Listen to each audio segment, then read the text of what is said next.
Bueno, sigamos con Fuerza Popular, un partido que la Fiscalía investiga por el presunto delito de organización criminal dedicada al lavado de activos, incluyendo a su lideresa Keiko Fujimori, quien estuvo en prisión preventiva. ¿Y por qué? Es una persecución política. ¿Por qué tanto odio parte 2? No. Es porque varios empresarios de élite, peruanos y hasta extranjeros, como los de Odebrecht, dieron millonarios aportes a su campaña presidencial del 2011. Y pues son pagos que no se registraron legalmente. Según las indagaciones fiscales, estos aportes se disfrazaron con la modalidad del pitufeo y aportantes fantasma. ¿Por qué no querían que se conozca que estos millonarios dieron aportes a la campaña del fujimorismo? ¿Favor con favor se paga? Fantasma. ¿Por qué no querían que se conozca que estos millonarios dieron aportes a la campaña del fujimorismo? ¿Favor con favor se paga? Yo creo que cada peruano podrá sacar sus propias conclusiones. Porque yo estoy aquí por mi plata, señor. Un presunto aportante fantasma fue el rey de los casinos, José Sam Yuen. Y adivinen qué hizo el fujimorismo en el Congreso pasado con los casinos. En la Comisión de Constitución, con votos fujimoristas, aprobaron eliminar una medida para que los casinos no paguen más impuestos. Es decir, que el gobierno ya no les cobre el impuesto selectivo al consumo. Otras millonarias empresas que apoyaron a la campaña de Keiko fueron las de alimentos, como Gloria y Alicorp. Y a propósito de esto, ¿qué hicieron los fujimoristas en el Congreso? ¿Recuerdan los octógonos? Este etiquetado que se implementó para disminuir el consumo de comida que no es tan saludable como creíamos. Los octógonos además venían con la recomendación de la Organización Mundial de la Salud. Y el fujimorismo intentó desesperadamente cambiar estos octógonos por los semáforos, que precisamente era una opción que recomendaba la industria de alimentos. Con una mayoría de 73 congresistas que tenía. Yo pensé realmente, inocente, iluso, que era una propuesta realmente desinteresada en bien del país.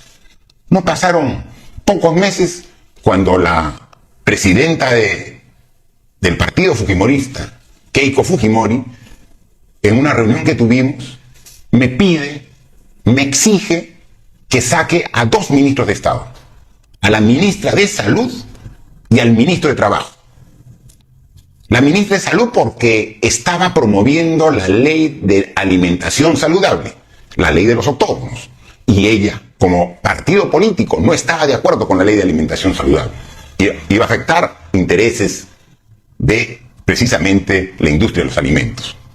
Y también me manifestaba que el ministro de Trabajo de ese entonces estaba haciendo problemas a algunos empresarios cuidando los derechos laborales, que lo cambie.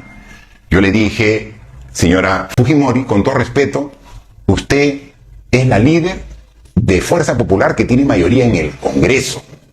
Yo soy el presidente del Perú y tengo la responsabilidad del Ejecutivo. Usted no me puede decir qué ministros continúan y qué ministros no continúan.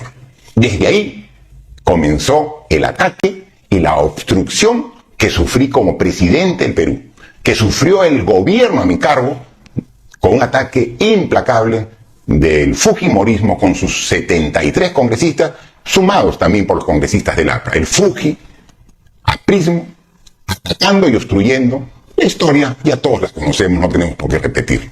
Debemos recordar otras leyes que aprobaron con beneficios para sus amigos, como la famosa Ley Klimper, o bueno, su bonito nombre de Ley de Promoción Agraria, que no es para apoyar a los campesinos y campesinas del país, que representan justamente una de las poblaciones más pobres del Perú. Es para apoyar a las grandes agroindustrias, para que dejen de pagar por 10 años más cerca de 4.000 millones de soles al año al Estado. Dinero que se podría invertir en educación y en salud. Y adivinen quién tiene una de las grandes agroindustrias del país, José Klimper, ex secretario general de Fuerza Popular y ex ministro de Agricultura de Alberto Fujimori, justo en la etapa en la que se promulgó la ley por primera vez. Y no es solo eso, con esta ley también se recortan los derechos de los trabajadores, sin CTS, sin gratificaciones. Pero esperen, hay que agradecerles que al menos los congresistas subieron esta vez las vacaciones de 15 días a un mes, aunque sea... No. ¿Por qué un trabajador de una agroindustria debe tener menos derechos que cualquier trabajador del país?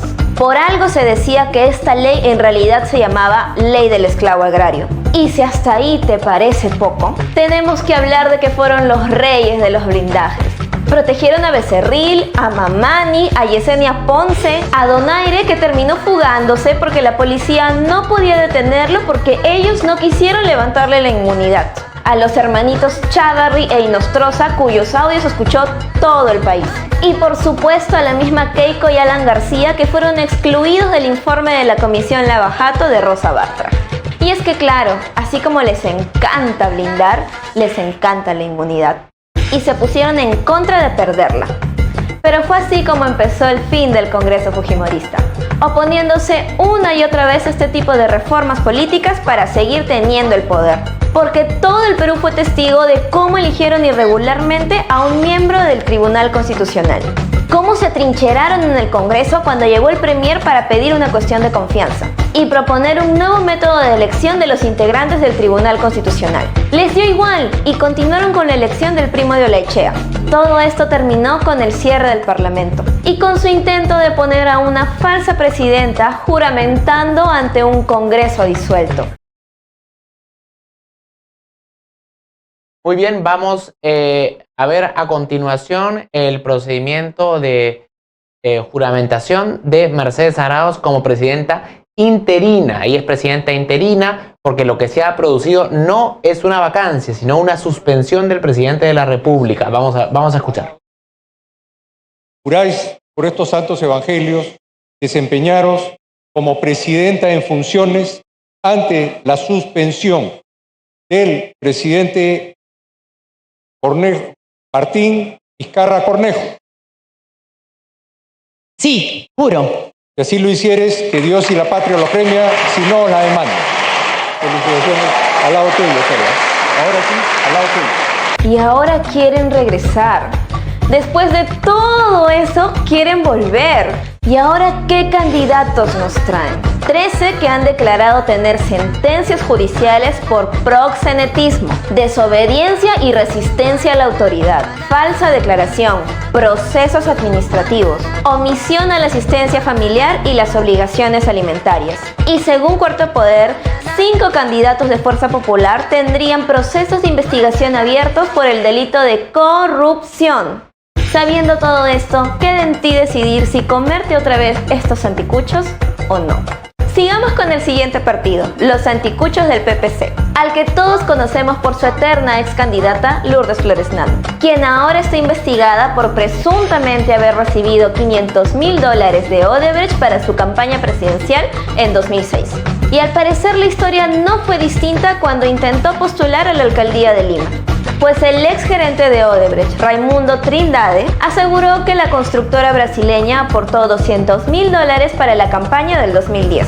Pero eso no es todo. Su actual candidato a estas elecciones, Alberto Bengolea, también fue mencionado por el colaborador eficaz, por un presunto aporte que habría pedido Lourdes Flores a Odebrecht para pagar una encuesta nacional a CPI con la finalidad de medir la intención de voto de Alberto Bengolea para la campaña del 2016. Sí, esa campaña en la que el PPC hizo una alianza con el APRA, pero no obtuvo ninguna curul. Y para estas elecciones, ¿qué más candidatos nos quiere ofrecer el PPC? 11 con sentencias judiciales, varios de ellos como deudores por alimentos, omisión por asistencia familiar, violencia y otros. Además lleva investigados por corrupción como Javier Altamirano, exalcalde de San Juan de Miraflores, a quien la Fiscalía le abrió una investigación preparatoria por el presunto delito de enriquecimiento ilícito. Y los últimos anticuchos de este episodio son del Partido Democracia Directa, el partido de la casita, el partido de los ex aportantes del FONAVI. En este partido figuran en carrera 10 candidatos que admitieran tener sentencias o procesos de demandas. De ellos, 3 candidatos tienen denuncias por deuda de alimentos y los demás por diversos delitos como abuso de poder, violencia, resistencia a la autoridad, peculado y otros. Su última participación en un proceso electoral ha sido para el municipio de Lima en 2018, con un polémico personaje, el ex ministro aprista Enrique Cornejo, quien hoy afronta un proceso penal por los delitos de lavado de activos, cohecho pasivo y colusión.